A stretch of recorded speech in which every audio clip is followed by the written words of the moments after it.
ഇന്നാണെങ്കിൽ ഞാൻ എങ്ങടാ പോണിച്ചിട്ടാ നമ്മുടെ ചെക്കന്മാരായിട്ട് ലുലുമാൾക്കാണ്. അവിടെ ഇന്ന് എന്താ പരിപാടി എന്നല്ലേ പറഞ്ഞുതരാം. നിഹാൽ എന്റെ ഫൈസലാണ് ഇന്ന് നമ്മുടെ കൂടെ ഉള്ളേ. ഫൈസലിനൊന്ന് ശ്രദ്ധിച്ചോട്ടോ. ഓണ്ടപ്പം തന്നെ കോഴിയായിട്ട് നടക്കുന്നുണ്ട്, കണ്ടില്ലേ? ഇതെന്താടാ ആരുമില്ല ഇവിടെ. ഓണായിട്ട് ഓയ് വീഡിയോ എടുക്കുന്നുണ്ട് കണ്ടപ്പോ നിഹാൽ ആറ്റിറ്റ്യൂഡ് ഇട്ട് നിൽക്കും. ഈ തൂങ്ങി കിടക്കണം എന്താ വെച്ചിട്ടാ ഓണത്തിന്റെ ഭാഗമായിട്ട് ഇവിടെ എന്തൊക്കെയാ നടക്കാൻ പോകണ്ടേ അതിന്റെയൊക്കെ. ആഫ്റ്റർ വെറുതെ നടക്കൽ നേരെ ഗോ ടു വാഷ്റൂം.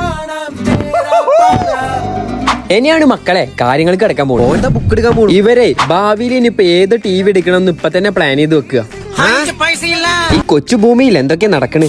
പിന്നെ ഇത് പറയണ്ടല്ലോ, മാള് വന്ന സ്ഥിരം എല്ലാവരും പരിപാടിയാണ്. നമ്മുടെ ഫൈസലാണെങ്കിൽ ആർക്കോ കാര്യമായിട്ട് വിളിച്ചോണ്ടിരിക്കുന്നുണ്ട്. എന്നിട്ട് ഞങ്ങള് പോയി ഹൈപ്പർ മാർക്കറ്റിക്ക്. അപ്പോഴും ചെക്കന്താ ഫോൺ വിളിച്ചോണ്ടിരിക്കുന്നു. ഞങ്ങള് പാവം, ഞങ്ങള് ചുമ്മാ വായ നോക്കി എടുക്കുക. അയ്യോ സോറി, ഞാൻ നിങ്ങൾക്ക് കുറച്ച് മീനുകൾ കാണിച്ചു തരാം. അവിടുത്തെ ഈ കിടക്കണത് ഇഞ്ചി ഉണക്കിയിട്ടാണെന്ന് നിങ്ങൾ വിചാരിക്കല്ലേ. ഇതൊക്കെ എന്തോ ടൈപ്പ് മീനിന്റെ കുഞ്ഞുങ്ങളാണ്.